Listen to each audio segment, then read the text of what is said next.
Hat trick শিরোপা জয়ের মিশনে 2026 বিপিএলে মাঠে নামবে ফরচুন বরিশাল।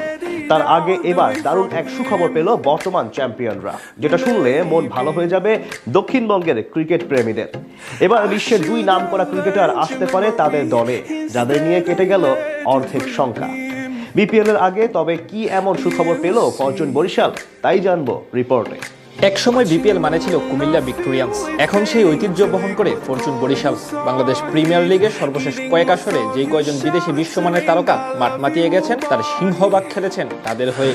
গত আসরে Shaheen Shah Afridi, Kyle Mayers, Jimmy Neesham কিংবা মোহাম্মদ নাবিদের মতো তারকাদের এনে চমক দিয়েছিল ভক্তদের। 2026 বিপিএল এর জন্য ঠিক তেমন শক্তিশালী দল গড়ায় মনোযোগী ফ্র্যাঞ্চাইজিটি। তবে তার আগে এবার বড় সুখবর পেল কীর্তনখোলা পাড়ের প্রতিনিধিরা, যেটা সহজ করে দিতে পারে তাদের শিরোপা জয়ের পথ। টানা দুইবার চ্যাম্পিয়ন হয়ে বিপিএলে এখন অপ্রতিরোধ্য হয়ে উঠেছে ফরচুন বরিশাল। তামিম ইকবালের নেতৃত্বে দুর্বার গতিতে এগিয়ে যাচ্ছে কীর্তনখোলা পাড়ের প্রতিনিধিরা। সেই ধারাবাহিকতা এবারও বজায় রাখতে এখন থেকে প্রস্তুত হচ্ছে ফরচুন বরিশাল। শোনা যাচ্ছে আগের আসনগুলোর তুলনায় 2026 বিপিএল হবে আরও বেশি জমজমাট। পাশাপাশি টুর্নামেন্টের সবগুলো দলের মাঝে বাড়বে প্রতিদ্বন্দ্বিতা।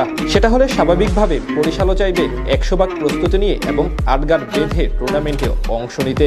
সেই জন্য ভিতরে ভিতরে দল গোছানো শুরু করে দিয়েছে লাল কালো জার্সিদারিরা। আর এর মাঝে তারা পেল বড় সুখবর। আসন্ন বিপিএল ঘিরে এরই মাঝে 22 গজের বাইরের লড়াই শুরু হয়ে গেছে। গত সপ্তাহে বরিশালকে টানা দুইবার শিরোপা জেতানোর পিছনে বড় ভূমিকা রাখা ডেভিড মালানকে ছিনিয়ে নিয়েছে প্রতিদ্বন্দ্বী রংপুর রাইডার্স। তাই তার বদলে নতুন ক্রিকেটার খোঁজ করছে ফ্র্যাঞ্চাইজিটি। এদিকে দলটার হয়ে গত আসরে মাঠ মাতিয়ে গেছেন কাইল মায়ার্স এবং জিমি নিশামের মতো বিশ্বমানের দুই তারকা। তবে একই সময় এসএ টি-20 লিগ এবং আইএল টি-20 লিগ থাকায় আগামী আসরের জন্য তাদের পাওয়া নিয়ে কিছুটা শঙ্কায় ছিল ফ্র্যাঞ্চাইজিটি। তবে যতদূর জানা গেছে, এবার সাউথ আফ্রিকা টি-20 লিগের জন্য রেজিস্ট্রেশন করেননি পাওয়ার হিটার কাইল মায়ার্স, অর্থাৎ বিপিএল এর সময় ফাঁকা থাকবেন তিনি।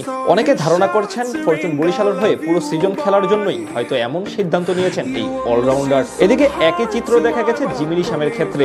জানা গেছে তিনিও নাম দেননি এসএ টি-20 লিগে, এমনকি আইএল টি-20 জন্য রেজিস্ট্রেশন করেননি এই কিউই ক্রিকেটার। সেক্ষেত্রে আগামী আসরে বাংলাদেশ প্রিমিয়ার লিগে তাকেও দেখা যেতে পারে একই ফ্র্যাঞ্চাইজিতে। এর আগে অবশ্য ফরচুন বরিশালের কর্ণধার মিজানুর রহমানও তেমন কিছুর আভাস দিয়ে রেখেছিলেন। বলেছিলেন এরই মধ্যে কয়েকজন বিদেশির সঙ্গে কথা সেরে রেখেছেন তিনি। এর মাঝে একজন নিউজিল্যান্ডের ক্রিকেটার রয়েছেন। এখন অনেকে ধারণা করছেন সেটা জিমি নিশামই। যদিও আনুষ্ঠানিকভাবে নিশ্চিত করার আগ পর্যন্ত এখনই কিছু বলা যাবে না, তবে আপাতত এটা নিশ্চিত আগামী আসরের জন্য বেশ শক্তিশালী স্কোয়াড তৈরি করবে কীর্তনখোলা পাড়ের প্রতিনিধিরা।